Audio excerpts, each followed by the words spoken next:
తమిళనాడు రాజకీయాల్లో అసలు ఏం జరుగుతోంది ప్రస్తుతం చూసుకుంటే ఎవరు ఊహించని విధంగా తమిళనాడు ముఖ్యమంత్రిగా విజయ్ ప్రమాణ స్వీకారం చేసిన విషయం అందరికీ కూడా తెలిసింది. అయితే ఆ ప్రమాణ స్వీకారానికి ముందు ఎన్నో ట్విస్టుల మీద ట్విస్టులు, ఎట్టకేలకి అనేక పార్టీల కలయికతో విజయ్ అయితే ముఖ్యమంత్రి అయ్యాడు. యథావిధిగా సాఫీగా ఆయన ముఖ్యమంత్రి ప్రయాణం కొనసాగుతుంది అనుకుంటున్న నేపథ్యంలో మళ్ళీ అదే టీవీకే పార్టీ నుంచి కావచ్చు, ఆ టీవీకే కూటమి నుంచి చీలికలు ఏర్పడుతున్నట్లు ప్రస్తుతం డిఎంకే పార్టీ సంకేతాలు ఇస్తుంది. అయితే అసలు ఏం జరుగుతుందో మరిన్ని విషయాలు తెలుసుకోవడానికి మనతో పాటు ఉన్నారు సీనియర్ జర్నలిస్ట్ డాక్టర్ కనకదుర్గ అడ్లమాని గారు. నమస్కారం. నమస్తే అండి. తమిళనాడు ముఖ్యమంత్రిగా విజయ్ ప్రమాణ స్వీకారం చేసేంతవరకు కూడా ప్రతి క్షణం ఉత్కంఠ.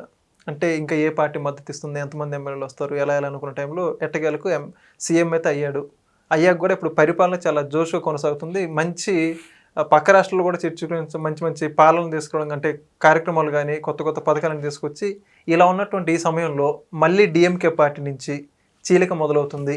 టీవీకే నుంచి చాలామంది ఎమ్మెల్యేలను కొనుగోలు చేస్తున్నారని చెప్పేసి వార్తలు అయితే వస్తున్నాయి. ఎంత మేరకు వాస్తవం ఉంది దీంట్లో? వాస్తవం ఉండొచ్చండి. ఎందుకంటే సెంధిల్ బాలాజీ 6గురికి ఆఫర్ ఇచ్చారని తెలుస్తుంది. ఓకే, టీవీకే పార్టీ నుంచి. టీవీకే పార్టీ కాదు, డిఎంకే నుంచి. ఓకే, డిఎంకేలో సెంధిల్ బాలాజీ అంతకుముందు ఏఐడిఎంకేలో ఉన్నాడు. ఆయన ఏఐడిఎంకే నుంచి బయటకు వచ్చాక రవాణా శాఖ మంత్రిగా పనిచేసినప్పుడు ఆయన అరెస్ట్ కూడా అయ్యాడు. ఆయన అరెస్ట్ అయ్యి బయటకు వచ్చాక మళ్ళీ 2024లో అతను వెనక్కి తీసుకున్నారు, అంటే మంత్రి పదవిలోకి.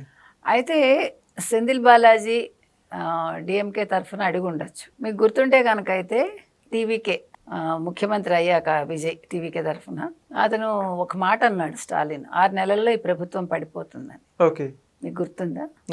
తర్వాత 6 నెలలు సమయం ఇస్తున్నాం అన్నాడు. సో ఇవాళ పదవి లేకపోతే స్టాలిన్ ఉండలేకపోతున్నాడు. అంటే ఇంకా వాళ్ళు ఇచ్చిన సమయం కూడా అవ్వలేదు కదా, 6 నెలలు. మరి అవ్వకుండానే ఆయన మాట్లాడాడుగా మధ్యలో. మీకు గుర్తుంటే 2 సార్లు మాట్లాడాడు. ఉదయనిధి 2 సార్లు 3 సార్లు మాట్లాడాడు అసెంబ్లీలో.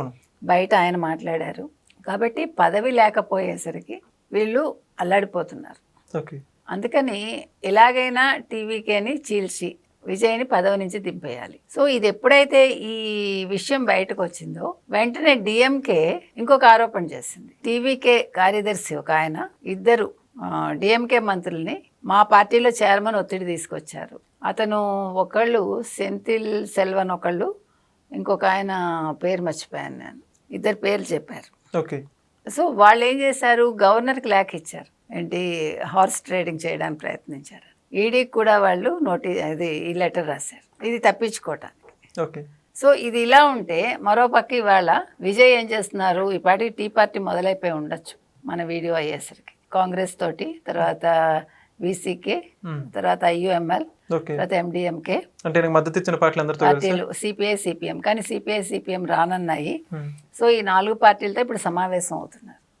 అయితే నేను అనేది ఏంటంటే, నేను ఫస్ట్లో కూడా చెప్తూనే ఉన్నాను, మొదటి నుంచి నేను చెప్పింది ఏంటంటే, ఇప్పుడు ఈవెన్ ఏఐడిఎంకేని చీల్స్తున్నాడు మళ్ళా మరోసారి. ఆల్రెడీ 4 వచ్చి చేరారు, మళ్ళీ ఇవాళ ఎంతమందో చేరతారని ఒక టాక్ వచ్చింది. ఇవన్నీ కాకుండా ఇలా ఇన్ని 10 పార్టీలు పెట్టుకునే బదులు ఆ రోజే ఏఐడిఎంకేతో పెట్టుకుని ఉంటే సాలిడ్గా 56 మందో 57 మందో ఉన్నారు ఆ రోజు ఏఐడిఎంకేకి. బీజేపీతో కట్ ఆఫ్ చేసుకోమని చెప్పి వాళ్ళని పెట్టుకుని ఉండి ఒక ఉప ముఖ్యమంత్రి ఇచ్చేసి ఓ 2-3 మంత్రి పదవులు ఇచ్చేసి ఉంటే 5 ఏళ్ళు ప్రశాంతంగా పాలన చేసుకుని ఉండేవాడు. మరి అలా చేయకుండా సెక్యులర్ అంటూ ఆయన ఎందుకు ఇట్లా తలనొప్పులు తెచ్చుకున్నాడు? ఇప్పుడు ఏదో ఊడిపోయే ముక్క ఎంతకాలం ఉంటుందని అలాగే ఉంది కదా వ్యవహారం. ఇప్పుడు వీళ్ళు కూడా ఎంతకాలం ఉంటారు, వీళ్ళు డిమాండ్స్ అనేవి ఉంటాయిగా. ఇప్పుడు ఒక్క ఎమ్మెల్యే ఉన్నా వాళ్ళు చేసే డిమాండ్ మామూలుగా ఉండదుగా.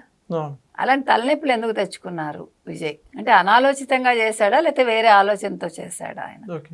ఏది ఏమైనా డిఎంకే ఓ పక్క ఎప్పుడు కుర్చీ లాగేద్దామని రెడీగా ఉంది విజయ్కి. విజయ్ ఏమో మరి ఈయన ఎత్తుగడలు ఏంటి, వాళ్ళు వేసిన ఎత్తుగడికి ఈయన పై ఎత్తు ఏం వేస్తున్నాడు, ఇవాళ ఈ మీటింగ్ అవుట్కమ్ ఏమి ఉండొచ్చు అనే దాని మీద ఇవాళ తమిళ ప్రజలు ఉత్కంఠగా ఉన్నారు.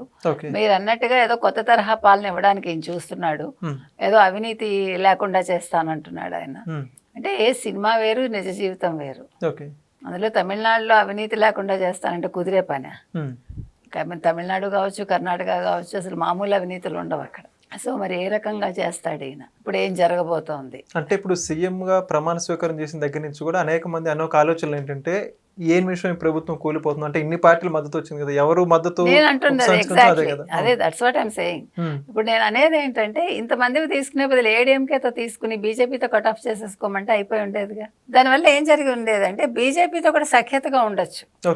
కేంద్రంలో అధికారంలో కేంద్రంలో ఉంది కాబట్టి ఇప్పుడు బీజేపీని మీరు దగ్గరికి తీసుకున్నట్టే తీసుకుని దూరం పెట్టచ్చు. బీజేపీతో పెట్టుకోమని నేను చెప్పను. బీజేపీ ఎప్పుడైతే ప్రాంతీయ పార్టీలతో పెట్టుకుంటుందో ప్రాంతీయ పార్టీని మింగేస్తుంది అది. అది అనుభవం కదా. ఇప్పుడు యాక్చువల్గా చాలా రూమర్స్ వచ్చాయి, మీకు గుర్తుంటే కనుక అయితే తెలుగుదేశాన్ని కూడా అలాంటి గతి పట్టించడానికి కానీ అది జరిగే పని కాదు. ఓకే, అంటే నేను అనేది అది, అంటే ఇక్కడ ఎవరున్నారు ఏం పార్టీ అనే దాని మీద.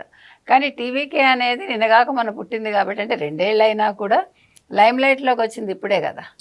సో ప్రజలు కోరుకుని టీవీకేకి ఇచ్చారు కాబట్టి టీవీకే మరి ఎందుకు ఈ సెక్యులర్ అనే పదం కోసం ఇంతలా కొట్టుమిట్టాడుతూ ఇలా తలనొప్పులు తెచ్చుకుంటోంది. డిఎంకే ఎప్పటికైనా పక్కలో బల్లమే.